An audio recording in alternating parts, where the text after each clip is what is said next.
আপনারা এই মুহূর্তে দেখতে পাচ্ছেন ছোট্ট একটি ঔষধি উদ্ভিদ থানকুনি। এখানে অনেকগুলো থানকুনি রয়েছে।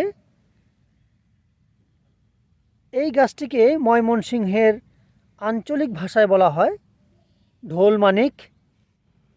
এটির বৈজ্ঞানিক নাম হচ্ছে সেন্ট্রেলা এশিয়াটিকা।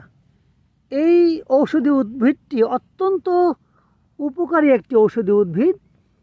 যারা লোকাল রয়েছেন, স্থানীয় মানুষজন, তারাও কিন্তু এর উপকারিতা অনেকটাই জানেন। অর্থাৎ যদি ছোট বাচ্চাদের কখনো আমাশয় হয়ে থাকে বা পাতলা পায়খানা হয়, সেক্ষেত্রে কিন্তু এই থানকুনি পাতার রস বেটে গ্রামীণ মায়েরা সন্তানদের খাইয়ে থাকেন। এক্ষেত্রে অবশ্য বড়দেরও খাওয়ানোর প্রচলন রয়েছে। অর্থাৎ এই থানকুনি পাতার রস পেটের বিভিন্ন পীড়ায় খুবই উপকারী। আর পাশাপাশি এই ভেষজটি যদি নিয়মিত মাসখানেক খাওয়া যায়, যাদের স্মৃতিশক্তি দিন দিন কমে যাচ্ছে, তাদের জন্য কিন্তু এটি খুবই একটি ভালো টনিক।